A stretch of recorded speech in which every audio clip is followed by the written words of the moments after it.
विजयदशमी का पर्व आज है। विजयदशमी का पर्व हर्षोल्लास के साथ पूरे देश में मनाया जा रहा है। आपको दिखाऊंगा रावण के, मेघनाद के और कुंभकर्ण के पुतले लगा दिए गए हैं, जो शाम को लगभग 6:15 बजे के आसपास पूरे देश में जलाए जाएंगे। मुख्य पर्व जहां पर होगा वहां पर प्रधानमंत्री नरेंद्र मोदी इन पुतलों में आग लगाएंगे और वहां से शुरुआत होगी। मगर अभी हम जहां पे खड़े, ये पंचकुला का परेड ग्राउंड है। यहाँ पर भी कुछ तैयारियां चल रही हैं रावण को जलाए जाने की। रावण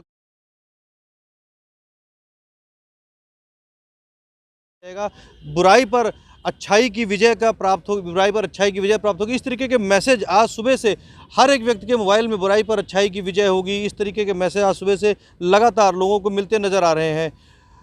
क्या बुराई पर अच्छाई की विजय किस तरीके से होगी और कैसे होगी, आज मेरे साथ इसी मुद्दे पर बात करने के लिए मौजूद हैं साहित्यकार ओपी सिहाग। यूँ तो हम ओपी सिहाग जिसे डेली हमारी मुलाकात होती है, डेली किसी न किसी मुद्दे पर बातचीत होती है, क्योंकि वह जननायक जनता पार्टी के पंचकुला के शहरी प्रधान हैं। मगर आज हम उनसे बात करेंगे सिर्फ और सिर्फ इसी मुद्दे को लेकर कि रावण के अंदर क्या बुराइयाँ थी और क्या अच्छाइयाँ थी। सिहाग साहब, आपका बहुत बहुत स्वागत है। धन्यवाद। रोज़ तो हमारी आपकी मुलाकात राजनीतिक मुद्दों को लेकर होती है, मगर आज हम राजनीतिक मुद्दों पर चर्चा नहीं करेंगे। आज करेंगे कि रावण के बारे में लोग हमेशा ये कहते हैं कि रावण बहुत बुरा था। आप क्या सोचते हैं? पहले तो आपका धन्यवाद कि आपने एक ऐसा मुद्दा चुना है। नो डाउट बुराइयाँ थी रावण में और अच्छाइयाँ बहुत थी। रावण एक महाविद्वान हुए हैं जो चारों वेदों के जानकार थे, हर चीज़ उन्हें कंठस्थ थी और शिव भगत थे। अब पता नहीं उनकी कौन सी मति मारी गई थी जब उन्होंने उनके अंदर जो बुराई आई और उन्होंने ऐसा कार्य किया कि परिस्त्री उन्होंने उठाई। सीता माता को उन्होंने गलत तरीके से उठा लिया था और वो बुराई थी। किसी की स्त्री को इस तरह से उठा के ले जाना और बंदी बना रखना, तो ये बुराई में शामिल होता है। अगर सीता माता को न उठाया होता तो मेरा ख्याल है शायद इस तरीके का युद्ध भी ना होता और लंका पे जो आग लगी, लंका जी, हनुमान जी लंका जाते और वो आग लगाते, युद्ध होता, इतना बिछड़ होता, वो कभी ऐसा होता भी नहीं। इसमें कोई शक नहीं है कि सारी चीज़ें उसके बाद ही शुरू हुई हैं सारी।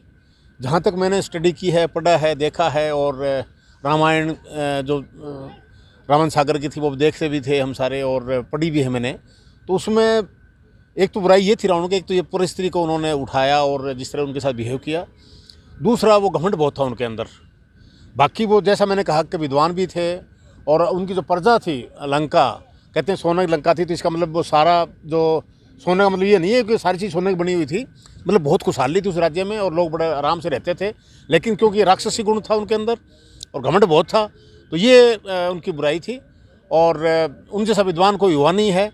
तो मैं तो ये कहूँगा कि आदमी जो है अपने अंदर जो इस टाइप की किसी के प्रति जो गलत नज़रें रखते हैं, किसी औरत के प्रति, दूसरे स्त्री के प्रति, वो निकाल दें और घमंड ना करें तो सब अच्छे हो जाएंगे, राम जैसे हो जाएंगे।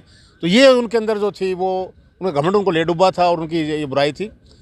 चलिए, ये तो थी आपने कुछ बुराइयों की बात की। रावण की अच्छाइयाँ भी कुछ रही होंगी, क्योंकि रावण को एक महाविद्वान, महापंडित भी कहा जाता है कि वो बहुत अच्छे विद्वान थे, बहुत शास्त्रार्थ में थे, लंकापति थे, इसलिए उनको कहा जाता है। दशानन थे, उनका नाम दशानन था। तो अच्छाइयाँ क्या थी रावण के अंदर? देखिए, ये तो मैंने बता ही दिया आपको कि बहुत बड़े विद्वान थे, सारे जितने चारों वेदों के ज्ञाता थे और हर तरह का नॉलेज था उनको, हर तरह का ज्ञान उनको था और हमेशा अच्छी शिक्षा भी देते थे वो। इवन राम ने भी उनसे शिक्षा ली थी जब वो मरे और मरणासन पर थे, तो साथ में धर्म को भी मानते थे। शिव के बहुत बड़े भगत थे और इतने बड़े भगत थे कि बाकी दुनिया में ऐसा कोई शायद भगत हुआ ही नहीं जो उनसे जिन्होंने सारी शक्तियाँ भक्त तो आजकल भी हैं, आज के वक्त में भी कुछ भक्त हैं।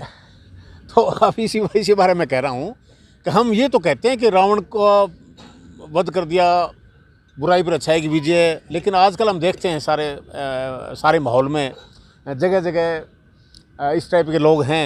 उनको रावण का भी हम दर्जा नहीं दे सकते, क्योंकि रावण ने सीता जी को उठाया था, माता सीता जी को, लेकिन उन्होंने कभी उनको टच तक नहीं किया, कभी छुआ तक नहीं। लेकिन अब तो छोटे छोटे बच्चों के साथ भी इस तरह के लोग हैं, और इवन परिवार के अंदर भी या दूसरे लोग भी हैं जो छोटे छोटे बच्चों के साथ बलात्कार कर देते हैं। उनको दहेज के नाम पर कहीं कोई महिलाएं जलाई जाती हैं, तो और तरह तरह के अत्याचार करते हैं। समाज के अंदर तरह तरह की बुराइयाँ हैं, लोग झूठ बोलते हैं, फरेबी हैं। और मैं तो बड़ा कई दफ़ा सोचता हूँ कि हम जो चाहे कोई नेता है या कोई दूसरा व्यक्ति है, यहाँ पर आकर जो आग लगाते हैं, फूंकते हैं और बटन दबा के कहते हैं ये तो हमने रावण को मार दिया, तो वो लोग भी जो आए वो भी रावण मन में जो है या उनका जो चरित्र है, उनका जो करैक्टर है, वो राम जैसा होना चाहिए, वही लोग ये करें। बाकी 100 तरह की बुराइयाँ लोगों में होती हैं और वो ये रावण को फूंकते और करते हैं, तो मैं इसको ठीक नहीं मानता। हमने कुछ बुराइयां ऐसी हैं जो हर एक आदमी कहता है कि मैं राम के जैसे बन सकता हूँ, राम हूँ, या मेरे अंदर ऐसी बुराइयां नहीं। कुछ हमने बुराइयां निकाल के लेकर आज उनसे उस पर भी आपसे चर्चा कर लेते हैं। जैसे आज के वक्त में एक बुराई ऐसी निकल गया है कि मोबाइल फ़ोन क्या होता है कि हम घर से निकलने नहीं होते, लेकिन उसके पहले भी बताना शुरू कर देंगे कि जी 5 मिनट पहुँच रहा हूँ, पहुँचते चाहे आधे घंटे पहुँचना है, तो क्या कहेंगे आप इसमें? क्या ये बुराई है या नहीं है? ये ऐसा कि झूठ बोलना बुराई है, झूठ बोलना बुराई है, और इसमें कहीं न कहीं हम सब इन्वॉल्व हैं। चाहे वो झूठ छोटी हो बड़ी हो, हम प्रैक्टिकल रूप में सारे बोल देते हैं, जो कि वाकई में एक बुराई है। कहीं ना कहीं रावण हम भी हैं। मैं कह रहा हूँ, ओहो इतने गुण, अगर हम बात राम की बात करें तो राम जैसा बेटा तो कोई हुआ नहीं। अपनी मौसी के कहने पर उसने राज त्याग दिया, अपने भाइयों को सौंप दिया, बाहर वनवास काटा, और उसके बाद भी किसी धोबी ने कुछ बात कह दी थी उनकी धर्मपत्नी की, सीता जी की माता के बारे में, उनको भी त्याग दिया भी उसने कहा है। हालांकि वो, मैं निजी रूप में मानता हूँ कि वो उनको ऐसा नहीं करना चाहिए था। आज के संदर्भ में देखें तो चारों तरफ माहौल ही ऐसा है, बुराई है। कोशिश करनी चाहिए हमें राम बनने की, लेकिन राम है कौन? आज के वक्त में एक दूसरी बुराई पे भी जो हमारी निगाह आपके डालना चाहूँगा, अब एक एज ए साहित्यकार मैं बात कर रहा हूँ, ऐसे राजनीतिक तौर पे बात नहीं कर रहा हूँ मैं, कि हम क्या होता है कुछ भी गलत हो रहा होता है उसको नज़रअंदाज करते रहते हैं लगातार। कि मान लिया मैं निकल रहा हूँ, कहीं से बाहर से निकल रहा हूँ, चाहे आप हो, मैं हूँ, कोई भी हो, पर्सन हो, एक नॉर्मल एक आम इंसान की बात करूँ, निकल रहे हैं, कोई किसी को मार रहा है, कोई पीट रहा है, लेकिन हम इंटरवेंस नहीं करेंगे, हम निकल जाएंगे, साइड से निकल जाएंगे। इस पर आप क्या कहेंगे? देखिए, ये आम तौर पर जो मानसिकता है हमारे सबकी यही होती है। यार कोई झगड़ा हो रहा है तो हम सोचते हैं हम बीच में क्यों पड़े, मरने दे यार, जो अपना आप जो भुगतेगा जैसे करेगा। और कहीं को अन्याय कर रहा हो उसको भी हम चुपचाप देखते रहते हैं, सह लेते हैं। ये गलत है, इसमें कोई शक नहीं कि यही प्रवृत्ति जो हमारी है कहीं न कहीं आज जो देश में आ गई है, उसके पीछे कारण भी हैं। कई दफ़ा आप अपने जो ठीक और बीच में पड़ते हो, कोशिश करते हो ठीक कराने की, और उसमें आप उल्टा फंस जाते हो। ये लोग पीछे ऐसा होता रहा है। अगर कोई एक्सीडेंट हो गया और उसके बाद में आप उसको उठा के ले गए, तो जो प्रशासन है या पुलिस है वो आपको बीच में घसीटेगी, ये वो है। हालांकि अब सुप्रीम कोर्ट ने ऐसे आदेश दे दिए हैं भी अगर कोई एक्सीडेंट किसी का हो तो आप उसको उठाइए और आपसे कोई पूछताछ नहीं करेगा। लेकिन हम हर कोई जो आमतौर पर बचता है, हर व्यक्ति, यार मैं क्यों पढ़ूँ इस बीच में, मुझे क्या लेना देना है। शहर के अंदर मान लो या कहीं कुछ बुराई है, आज के बुराई है ये, हमें मतलब कहीं कोई गलत चीज़ हो रही हो उसके खिलाफ आवाज़ उठानी चाहिए, और नहीं उठाते हैं तो ये बुज़दिली भी है और ये बुराई भी है। एक और है, आज की जो नई जनरेशन या नई पीढ़ी आ रही है उसके अंदर एक चीज़ है कि हम अपने काम को टालना शुरू कर देते हैं कि आज नहीं कल कर लेंगे, इसको कल नहीं परसों कर लेंगे। कोई प्रोग्राम है, मान लिया कुछ भी है, या ट्रेन की रिजर्वेशन टिकट बुक करानी किसी की, कल कर लेंगे जी। इस पे क्या कहेंगे? अब ये बुराई इसको मानते हैं, अभी अच्छा ही मानते हैं इसको? देखिए, ये तो समय का तो सदुपयोग करना चाहिए। आप थोड़ा इधर आ जाइए मेरे सामने, आई थिंक ठीक रहेगा।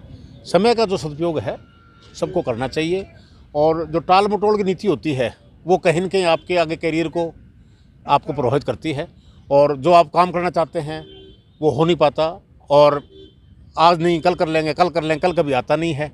और इस तरह की जो मनोवृत्तियाँ युवाओं में अब देखने को मिल रही हैं या लोगों को मिल रही है, वो बड़ी गलत है और एक समय की बुराई है। वो भी ढंग से मानसिक उसकी जो पर्सनैलिटी है वो डेवलप नहीं हो पाती।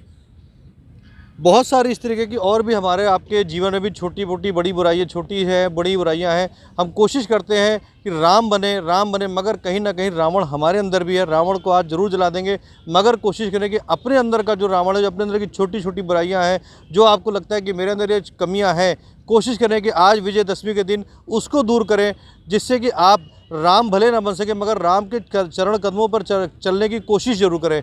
विजयदशमी की आप सभी को बहुत बहुत शुभकामनाएँ।